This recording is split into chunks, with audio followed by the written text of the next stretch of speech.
NaLyssa Smith and Angel Reese both got technical fouls, and things got a little chippy between the two. Chicago's done a nice job defensively. Nice pass.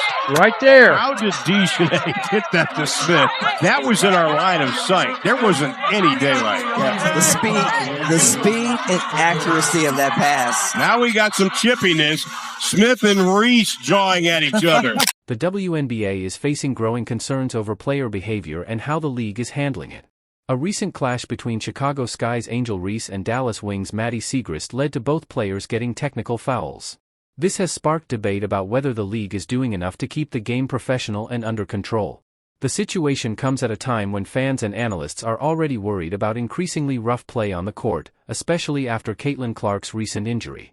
Many now fear that these rising tensions and heated moments could hurt the reputation of women's professional basketball.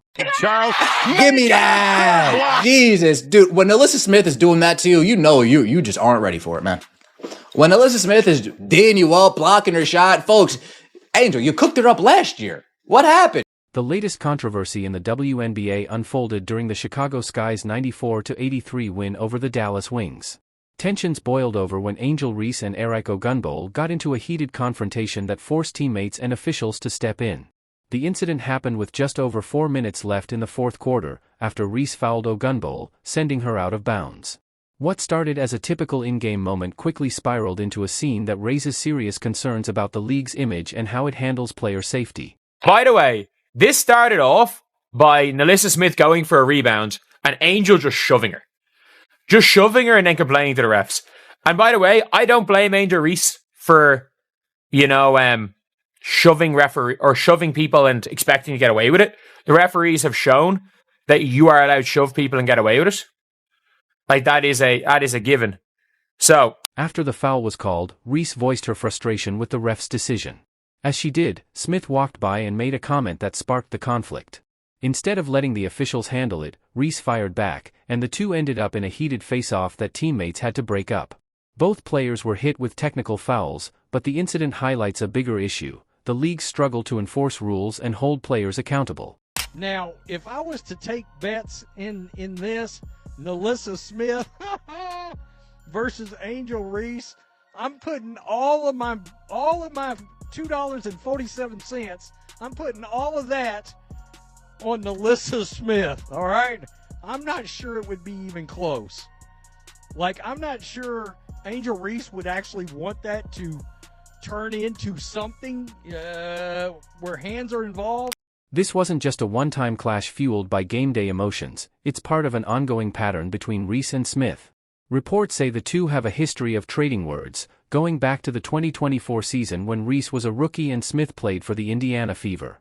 This backstory points to a larger issue: the WNBA hasn't done enough to manage simmering player tensions before they turn into public scenes that hurt the league's image. What happened last year? Was it the Indiana Fever on the jersey? That made you go extra hard? Was it that other player on that team that was like, oh, that 22, I really want to show her something? Is that what really made it? Because in these matchups against the Dallas Wings, you really haven't been anything special at all. Maybe NaLyssa Smith was tired of seeing her in a meme all offseason. NaLyssa's like, you know what? That next time I play her, I'm not going to let her cook me and do me like that. If you're enjoying this coverage, don't forget to subscribe. The way this incident unfolded raises real concerns about player discipline and emotional control in the WNBA. Smith's anger was clear when she slammed the ball after the foul, and Reese's shift from arguing with the refs to confronting Smith directly showed a troubling lack of restraint. Things got so heated that teammates had to step in and separate them. This wasn't just normal game time intensity anymore. Despite the intensity of the situation, the league responded with only standard technical fouls for both players. That light disciplinary approach doesn't match the seriousness of what happened on the court and leaves fans and analysts wondering if the WNBA is doing enough to prevent similar or worse incidents in the future. While the technicals do show that both players stepped out of line, the absence of stronger consequences might send the wrong message, that this kind of behavior won't bring real penalties. And if you guys don't remember, like even last season, the two of them were getting into it through the entire season. The two of them were getting into it, and you saw, literally, when the referees tried to break it up, you saw them just go like, don't. Like, the two of them want to get into it. And again, this is a rivalry. The recent clash between Reese and Smith isn't an isolated event. it's part of a growing trend of aggressive behavior in the WNBA. One of the most talked about earlier incidents happened during the season opener between Angel Reese and Caitlin Clark. What started as a physical play quickly escalated, prompting a review by officials. Clark was hit with a flagrant foul, and technicals were handed out to both Reese and Indiana Fever forward Aaliyah Boston. That moment set the tone for what's becoming a pattern in the league. While Clark described her foul as a simple, take foul, with no bad intentions, officials saw it differently. Their decision to upgrade it to a flagrant highlights how even routine plays are now drawing extra scrutiny in today's more physical WNBA environment. Clark's calm response, owning the foul but questioning the flagrant call, stood in sharp contrast to the ongoing confrontations involving other players. The rise in technical fouls and heated exchanges suggests something deeper is going on. While the NBA enforces suspensions after 7 technicals, with further penalties after every 2 beyond that, the steady stream of incidents in the WNBA shows that current rules may not be strong enough to keep aggressive behavior in check. Through your perspective on the flagrant foul, what was the point you were trying to make to her? It's just a good take foul, you know. If either Angel gets wide open 2 points, or we send him to the free throw line. Nothing malicious about it. It's just a good take foul. Every basketball player knows that. The growing number of on-court confrontations and technical fouls is starting to take a toll on the WNBA's reputation as a top-tier professional sports league. Fans tune in and show up to watch high-level basketball, not to see arguments, flare-ups, and physical altercations that distract from the game. Every moment spent managing disputes is a moment lost from celebrating the incredible talent, athleticism, and competitive spirit that define the best of women's basketball. There's also a widening gap between players who handle tough moments with professionalism and those who turn every slight into a public spectacle. While some let their game do the talking, others seem more focused on stirring controversy. This difference in approach creates an uneven spotlight, where some players gain attention through drama, while others, who consistently deliver on the court, are often overlooked. Angel Reese playing like trash all game, but that confidence doesn't waver, I guess, right? The arrogance doesn't waver, right? We could miss layups, we can miss shots, but that confidence doesn't waver at all. I mean, look at this.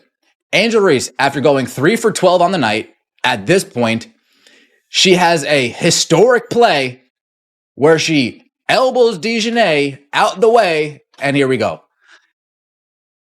Move it, little girl. And yeah, Angel Reese talking that trash. Yeah! You guys can't stop me. I'm 4 for 13. The issue of player conduct in the WNBA has taken on even greater urgency with the recent injury to Caitlin Clark, the league's biggest star. Clark suffered a left quadriceps strain during a game against the New York Liberty, and the Indiana Fever announced that she'll be out for at least 2 weeks while she recovers. Her absence is a major blow, not just for her personally, but for the entire league. As the WNBA's top draw for TV ratings and ticket sales, losing Clark, even temporarily, is a serious setback. What makes the timing even more troubling is the growing trend of physical and confrontational play across the league.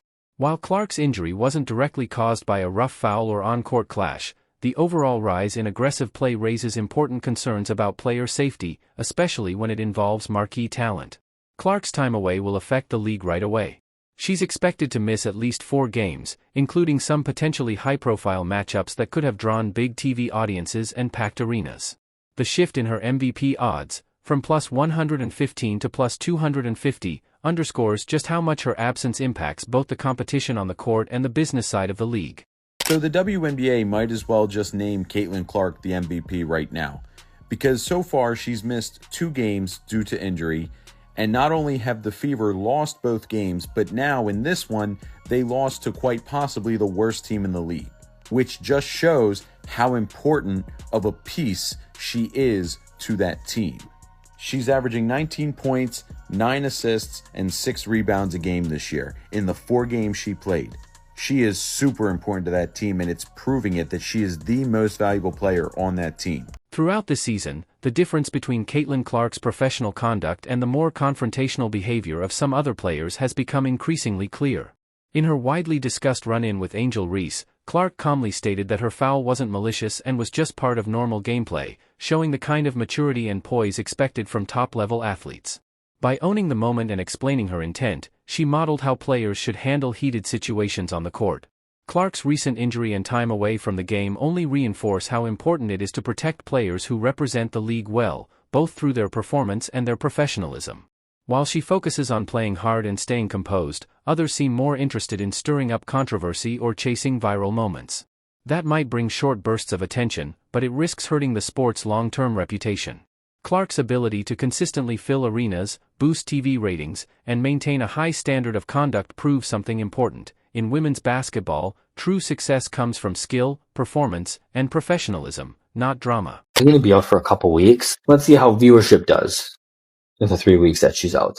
Let's see how ticket sales go when she's out. Let's see how the WNBA as a whole comes out. Because I think they're trying to make a message to the WNBA that, hey, look, we don't necessarily have to put this woman on a pedestal. Like, she doesn't need to be treated like Jesus, Mary, Mother of God, anything like that. But I think if the WNBA wants to go in the right way with these CBA negotiations and getting bigger and more prominent, they need to embrace change. And she is good change for the WNBA.